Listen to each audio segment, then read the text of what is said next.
Talk about a crusher. Yes! Oh! Are you kidding me?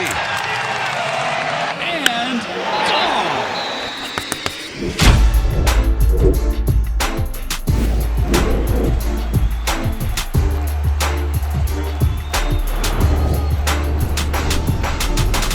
Welcome back to the Schoolyard Sports Podcast. I'm the host of this podcast, Lane Frank. We're now on episode 196. That's 196 episodes through, and this is the last episode of Schoolyard Sports for 2024, everybody, so let's make it a great one. Let's break down the college ball playoff games we have this week, NFL playoffs coming up soon, NBA, bunch of news there, college basketball, so much more. Stay tuned for this action-packed last episode of 2024, 196.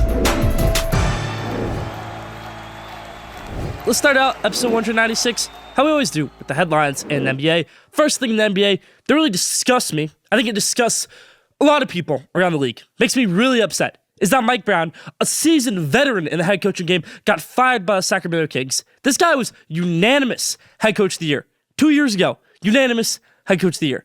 They're firing him now. Actually, less than 2 years ago, unanimous head coach of the year. Yes, I know that series ended for them, where they lost to the Warriors that ended up having a really good year, but they lost to the Warriors in the playoffs that year.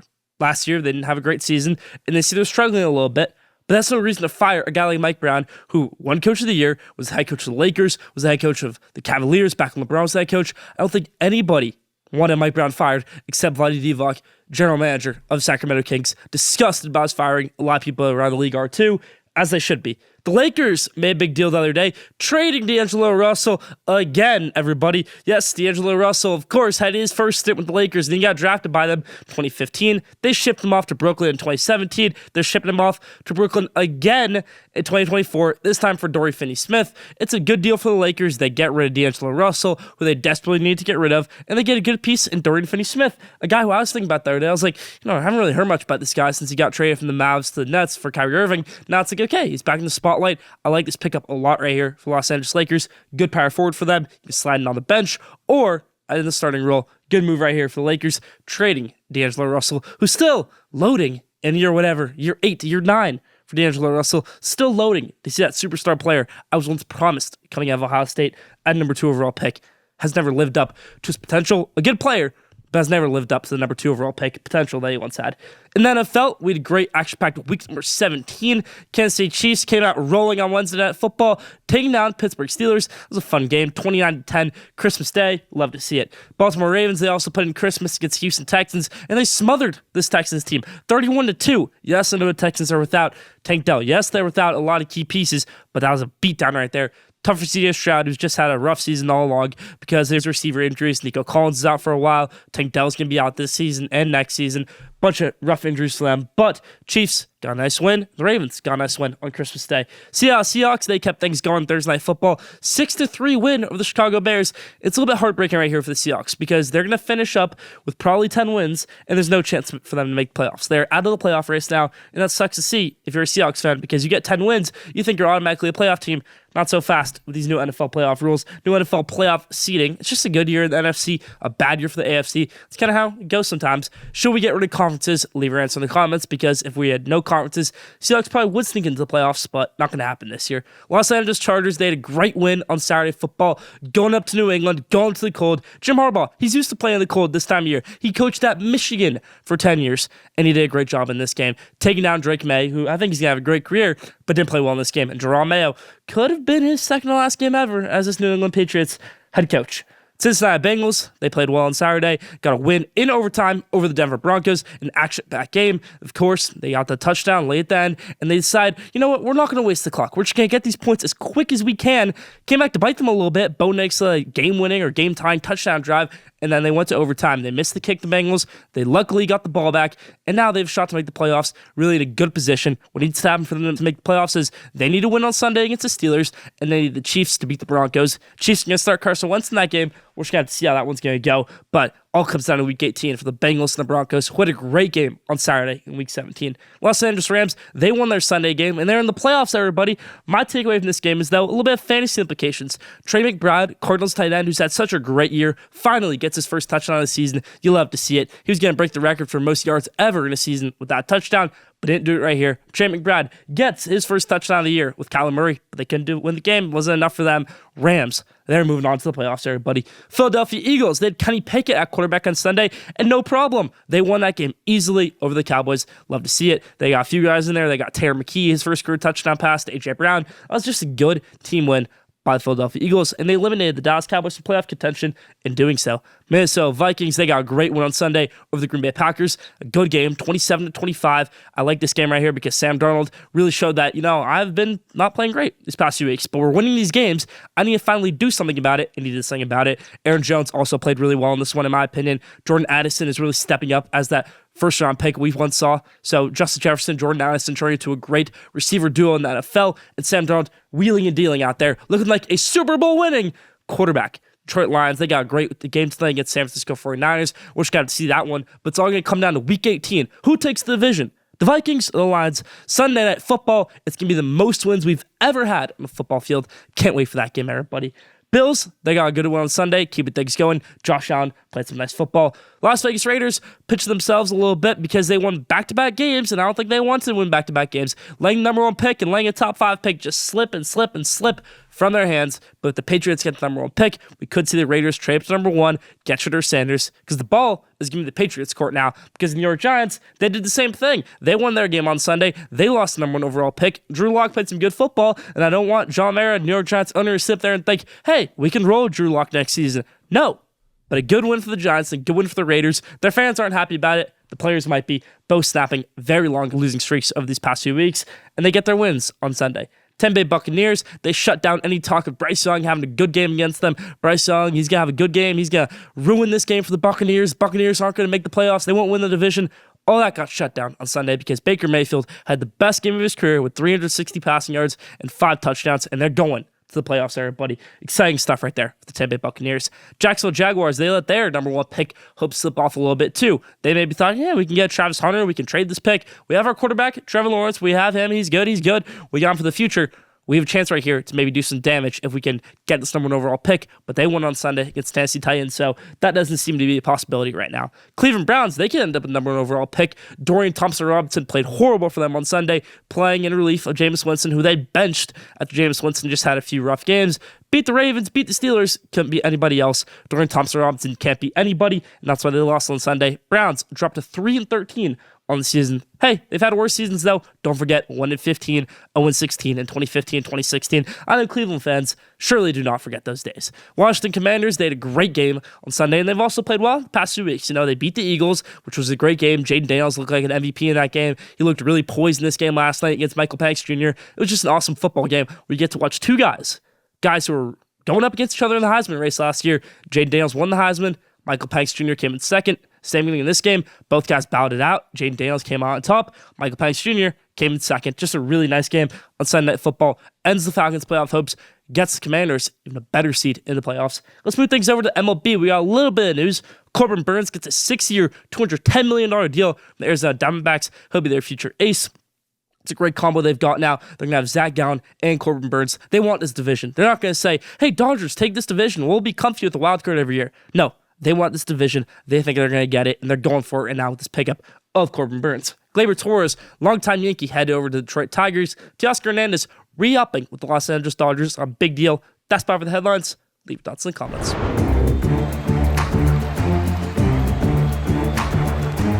Now, Schoolyard Sports NFL Game to everybody. It's all coming down to this. Week 18. We've got a few impactful games. Let's pick them right here. Starting off with the Bengals versus Steelers. It matters. The Bengals still have a shot to make the playoffs. Steelers are in, but they've been struggling as of late. I see those struggles to continue. Bengals get the win over the Steelers. Steelers might even go ahead and bench Russell Wilson in this game. You're playing well. You have a really good team. You're going to make the playoffs. You have your winning record. Time to bench Russell Wilson. Get ready for playoff time. Bengals still win right here in Pittsburgh. Chiefs versus the Broncos, and this is where it all comes down to.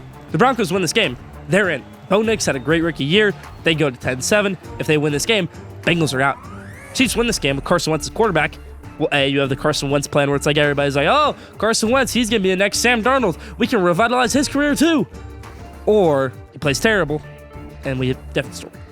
I think Carson Wentz plays well in this game. They get the win. Chiefs knock out the Broncos from playoff contention. They let their biggest rival, the Bengals, get in there, and I don't know if they want that. I would be a little bit cautious right here from Andy Reid. Play some chess, not some checkers in this one. Maybe lose it on purpose. Keep the Bengals out of the playoffs. I don't think they do that, though. I think the Chiefs are just an all-around better team. I think they don't always need Mahomes, especially in a game like this, where the Broncos are a good team. This team is so good to where Carson Wentz can get them the win too. Carson Wentz over the Broncos and the Chiefs over the Broncos. Broncos out, Bengals into the playoffs. Seahawks versus the Rams. This game irks me a little bit because the Rams won the division. They're headed to the playoffs. They're going to win this game. They're going to go over at 10-7. But Seahawks had a great year. I think they had a great team. 9-8. They're going to finish up right now. Mike McDonald, good rookie season as a head coach. I think they have a lot to build off of, whether that's with or without Geno Smith. Just a little bit upset both these teams can't get into the playoff. They've had great years, in my opinion. Now, the best game we've ever had in the regular season in the NFL. The best regular season game of all time. I said it. You heard Mike Tirico on Sunday Night Football. The most wins we've ever had in a football field is Sunday Night Football. The Vikings going up against the Detroit Lions. The 14-2 Minnesota Vikings going up against, hopefully, the 14-2 Detroit Lions. After tonight's game, we're going to have to wait and see Lions versus 49ers. Assuming they're going to win that one. Division rivals, Minnesota versus Detroit. We saw this game earlier in the year in Minnesota where Jake Bates kicked a 56-yard game-winning field goal in that game to get them the win. Sam Darnold was upset. He thought he played a great game. Jared Goff played a good game too, and he got the win. Now, we're going up to Detroit. We're going out for the division. We're probably going up for the 1 seed, depends on what the Eagles do. It's going to be a good game. I got the highest scoring game we've had all season long. I'm going to go with the Lions. 54-48 over the Minnesota Vikings. Very high scoring game. And the Lions get the division and they get the 1 seed. Both these defenses are tired. They're both banged up. Like we get a super great offensive game in this one. Lions 54-48 over the Minnesota Vikings. And you've got Schoolyard Sports NFL Game Day final one of the regular season. Stay tuned. Now, top 5. This week's top 5 is the top 5 athletes of the year. Let's break it down, everybody.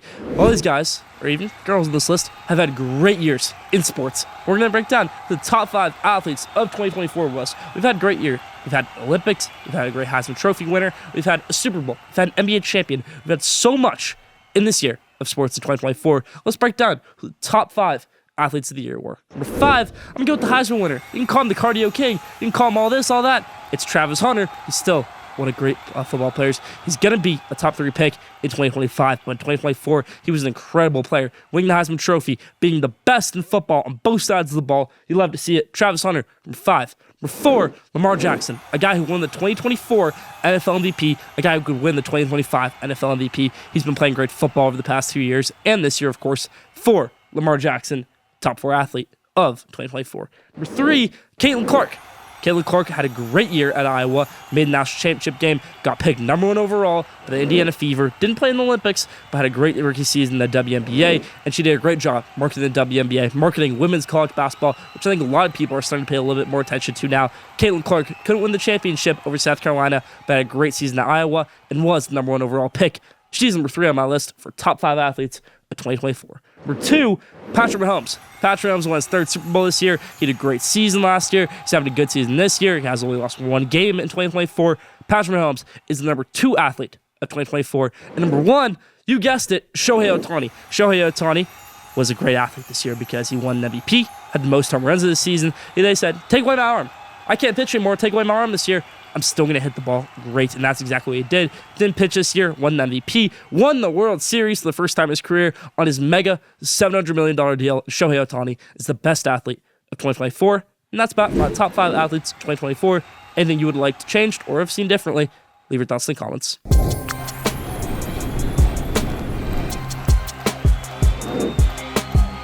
Now, did you know, this week's Did You Know is, did you know Muggsy Bogues, who's 5'3", had more career blocks than Kyle Korver, who was 6'7", over a foot taller than Muggsy Bogues? Didn't know that? Leave that in the comments.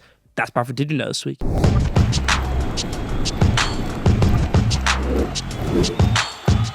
Now, let's do my Schoolyard Sports New Year's wish list for sports. What I want to see in sports this year, what I want to see in sports, my wish list, if I can make one, for the new year, 2025. Let's hop into it. First thing on my wish list is, let's fix this college ball playoff. It is broken having 12 teams in the playoff. It is broken.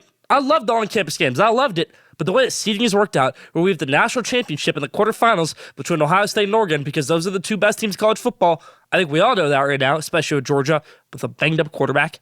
To have that matchup, let alone the quarterfinals, let alone even semifinals or not even national championship, is ridiculous. We need a new college football playoff system. It was good having 12 teams. Let's shorten it to 8.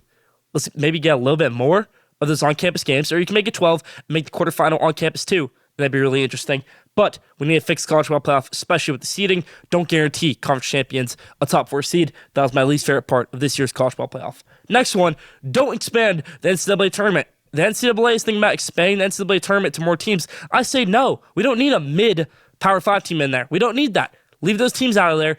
Don't expand the NCAA tournament. That's number 2 on my wish list. Number 3, get my favorite pitching prospect of all time, or favorite prospect of all time, Roki Sasaki, to my New York Mets, everybody. I want to see it. It's on my wish list. Roki Sasaki to the New York Mets. Next one, a New York Knicks title, everybody. I want to see the Knicks win a championship. I think the city of New York needs a championship because they haven't had one in forever, unless you're counting the New York Liberty win the WNBA championship this year. But if the Knicks win the championship, I don't know if society can handle that, and I want to see it. Knicks win a championship. Next one, no more NBA draft, MLB draft, or any draft lotteries. I hate draft lotteries so much. Just give the worst team the number 1 overall pick, rank the rest outside that. You're not going to have balance if you keep on having draft lotteries, because the worst team's not going to get better if they're not getting that top pick. We see it in MLB this year with the Marlins dropping from pick 1 to pick 7. It's horrible. No more draft lotteries. Let's get rid of it, everybody. Next one, the Mets to be great again. I'm sick of having these up and down years for the Mets, where the Mets go, okay, 1 year we're really good. Next year we're really bad. 1 year we're pretty good. Next year we're really bad.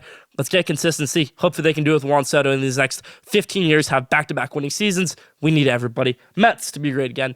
And the next one, for the number 1 pick, to go to my New York Giants. We need it. We need a miracle this week as Giants fans. We need the Patriots to win. We need a bunch of other teams to win. And of course, the New York Giants need to lose, and then they'll get Schoolyard Sanders without a huge trade price. It'd be huge. What the Giants need.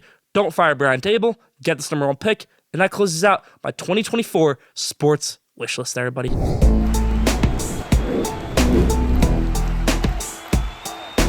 I'm guilty, like the rest of the media, for giving this guy and this team so much attention. The Colorado Buffaloes. They get so much attention. And you know that.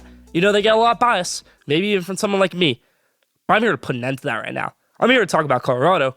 I'm not here to talk about Colorado highly. I'm not here to talk about Deion Sanders highly at all. When you have players' parents calling you on Twitter, when you have former NFL players like Jay Feely, whose son is on Colorado, saying, this team's a joke, they don't have special teams, they don't have anything working for them. Colorado missed a bunch of kicks. They missed a bunch of special teams plays. Okay, happens. Going straight in on this ground with Colorado right now. Going straight in. Because Deion Sanders maybe didn't prioritize the X's and O's as much as he thought he should. Because he's lost a lot of things in games this year, often maybe just losing the X's and O's. Let's look at the Nebraska game.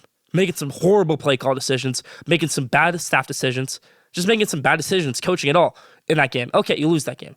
Kansas State game, you're at home. You have a chance to win that game. You win that game, then maybe you're going to head over to the college football playoff and the Big 12 championship. But no, you let Dylan Edwards, the guy who committed to Colorado, run all over you as a transfer to Kansas State. Okay, you go up to Kansas City, Arrowhead Stadium, Schoolyard Sanders, Travis Hunter. Those guys will be playing there in their NFL careers. It's a great venue for them. It's a great opportunity. This Kansas team is not very good. They didn't even make a bowl game. It's exciting for this team right here to go up to that stadium and get a win, and they're into the Big 12 championship game with a chance to make the college football playoff. But they didn't do that.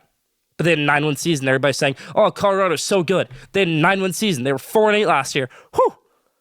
Well, Deion Sanders' time at Colorado, he went 4-8 last year, won the first 3 games, won 1 more after that. So he won 4 of his first 5 and lost every other game of the season. Then he goes into this year, sitting at 9-3, great regular season. There are so many holes in this team. Way too many. I'm going to point out something right here. Everybody thinks that Colorado and Deion Sanders, they've had this massive turnaround. How many ranked wins has Colorado had in their time with Deion Sanders? The answer is 0. 0. Ridiculous, in my opinion. It's a problem. This football team, Colorado, Deion Sanders, I'm not going to say they need a reset because they had 9 wins this year. But something must change because that bowl game was an embarrassment. That's a team in your conference that embarrassed you. Schoolyard Sanders wants to say, oh, you know, that was just like the real Big 12 championship game. That's the one we really thought it should be. Maybe not. You got dominated by that team in BYU. Not a great BYU team. You had all your guys playing. You had Travis Hunter, Heisman Trophy winner. You had Schoolyard Sanders, Heisman Trophy, top 10 player in that room, in that game. Ridiculous. It's a tough game right here for Colorado. I understand it. It's a bowl game. It's more than that, though. And Deion Sanders knows it. Everybody else in the country knows it. It's time to get real about Colorado football. What's going to happen after this year? Because you have Caden Salter, who's a good quarterback, coming from Liberty. You have Julian Lewis, who hopefully they don't mess up his development. But I can see a big fall off from this Colorado team that has had 0 ranked wins in Deion Sanders' time there. 0. That's about my Deion Sanders Spotlight. Maybe a little bit of a rant too. A Schoolyard Sports scream, you could say. I'd pack your bags now for the NFL now, Deion Sanders. I'd pack them now because things aren't going to get better in Colorado. I'm astonished by the way that bowl game went. I'm upset about it. Colorado should be too. Terrible game right there. Deion Sanders, maybe time to get out of town. Good season. Good wins. Couldn't win the big games, though. That's my takeaway from Deion Sanders' time at Colorado in his first 2 seasons there. You can say it's a turnaround. I'm not going to call it that yet. That's about my scream and spotlight of the week. Now, College Ball Showcase. This week's College Ball Showcase, we're going to be breaking down the 4 quarterfinal College Ball playoff games we have. The game of the week is Ohio State, Oregon, and the Rose Bowl. Rightfully so, in the Rose Bowl. So let's break down the rest of these games leading up to that one. There's 4 College Ball playoff quarterfinal games. Who's going to be playing in the CFP semifinals? Penn State versus Boise State. Boise State's being slept on. Ashton Jeanty is the best running back in the country, the best player in the country. Spencer Danielson is a really good head coach. Maddox Madsen doesn't make mistakes at quarterback. Drew Aller, Penn State quarterback, does make mistakes. Cameron Kemper is the best group of 5 wide receiver. It's a good team, Boise State. They've had a lot of great wins. They're the only team to come that close to Oregon. It's just interesting. This is going to be a really exciting game because for Penn State, they couldn't even come close to being Oregon, it seemed like. It was a good game, but at times they never had the lead. They never had the lead once in that game. Boise State led for about the whole entire Oregon game and controversially should have won that game because Oregon had a kickback touchdown that they dropped the 1-yard line. Refs didn't even look at it. So Boise really had a chance to win that game. But that was week 2. We're in the playoffs now. Penn State is playing like a different team they were a few weeks ago. The SMU game shed a bunch of light in this team and James Franklin. And for some reason, I'm taking the Penn State Nittany Lions to make the College Ball Playoff semifinal. Who would have ever thought that James Franklin would have made the College Ball Playoff semifinal? But he's doing it, everybody. The guy who can't win big games is winning a big game right here over Boise State. You may not call it a big game. You may think Boise this walkover team. They're not a walkover team at all. Penn State's going to have to win this one 31-27 because this offense, Nick Singleton, Katrin Allen, Drew Aller, they got going last week, and they're going to get Tyler Warren going a little bit more this week, the best tight end and the best gadget player in the country. Penn State for Boise State into the semifinals. Texas versus Arizona State. Good game. Kemp Scadaboo, Sam Levitt. We got a little bit of a beef right now between Sam Levitt and Quinn Ewers, saying who's the better quarterback. Quinn gave a humble answer. Arizona State quarterback Sam Levitt didn't care to do so. He wanted to say, I'm the better quarterback. We're the better team. Kenny Dillingham's a really good offensive head coach. He's a fun guy, but he's not ready for this. He's not built to be in the college ball playoff yet in year 2 as a head coach. As the youngest college ball head coach in America, Steve Sarkisian, they get back to the semifinal for the 2nd straight year. Texas and Quinn Ewers. I still think Quinn Ewers shouldn't be the quarterback of this team. I think it should be Archer Manning playing on Wednesday. But that's a different discussion. Quinn Ewers is going to play this game. He's going to play well in this game against a bad Arizona State defense, and they get the win. Texas over Arizona State. Next game, maybe the best game, if you're not a Ohio State or Oregon fan, Notre Dame versus Georgia. Notre Dame, Riley Leonard, they've had their moments this season. They beat Texas A&M in week 1. They went down to Cal Field. They did that. They lost in week 2 to Northern Illinois, a tough loss. They know about that game. They've built off that game. They've done everything in that game they did wrong, and they've done it better every single week since. Jeremiah Love is running the ball very, very well. So you're thinking, Notre Dame's going to run away with this game. No. Georgia's a good football team, and we all know that. A lot of people want to hate on Georgia because what happened in the SEC championship game with Carson Beck, what happened in the Alabama game, what happened in a lot of these games this year, Mississippi State game, what happened in the Ole Miss game. A lot of those games, they were without Trevor Etienne, their star running back. Gunnar Stockton also brings a different level to this team where he's not going to make as many interceptions, make as many dumb plays as Carson Beck would. I'm not here to say Gunnar Stockton's a better quarterback, a better thrower than Carson Beck. He's a better runner. Gives him a better chance in the outside leg game. Notre Dame has great cornerbacks. You do not want to test Ben Morrison in this one. They have great defensive line too. This Georgia offensive line, you run the ball well with Trevor Etienne, you let Gunnar Stockton do what he needs to do, and you're walking away in this one, going on to the semifinal, playing Texas again. I want to see everybody. Everybody wants to see it. Georgia gets the win over Notre Dame in a great college ball playoff game. Whew. Now, the Rose Bowl. Ohio State versus Oregon. They played up in Oregon earlier in the year. They played in the West Coast. Will Howard didn't play his best game, but that was a fire offense. Oregon had to come back in that game. They got the win. Dylan Gabriel, he makes the quickest passes look like the easiest passes, but he can struggle at times. We saw him struggle against Wisconsin. We saw him go up there, play terrible. But even when he plays terrible, he can get the win. Well, Howard, when he plays terrible, can't get the win. Let's look at the Michigan game. Horrible loss. 13-10. Didn't play well at all. That's in front of your home crowd. He's thinking about that every day. But he's also thinking about how well he played against Tennessee. It's a great game. Jeremiah Smith looked like the best receiver in college football, if not the best player in college football in that game. But Jeremiah Smith against Oregon lost in that game with the pass interferences. This freshman, Jeremiah Smith, wants to keep on talking. Okay. Do the talking. Can your defense back it up? Can Jack Sawyer back it up? Can your game back it up, Jeremiah Smith? Can JT Tuamau back it up? JT Tuamau said, I like my new role. I'm the new QB spy. I like my new role. All this, in my opinion, is smoke and mirrors by Ohio State, where they think, and it might work, where they think that they're a new team. They're a new toughness type of team. But we all saw this in 2022. They thought they were a different type of tough team after they lost to Michigan. Everybody, when they lost to Michigan, said, okay, yeah, it was a bad game against Michigan. Of course, we have a chance to make the college football playoff. We're playing Georgia. We're a different team now. We've built off those past few weeks, and we're going to win this game. And they almost did it, but they couldn't. And I see the same thing happening right here. Oregon wins the Rose Bowl for the first time since 2020. Oregon over Ohio State in the Rose Bowl. The best college football game we've had all year is going to come down to this game. Now you got Oregon win the Rose Bowl. Let's go high scoring. 45-38 Ducks over the Buckeyes. And we have our college football playoff semifinals set. Penn State, Oregon, Texas, Georgia. Whew! Teams from the SEC and teams from the Big Ten. We love it, everybody. That's about it for College Football Showcase this week.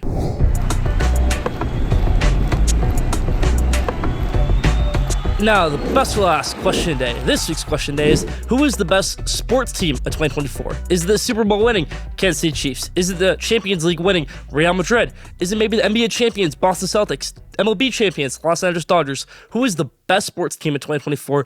Leave your answer in the comments.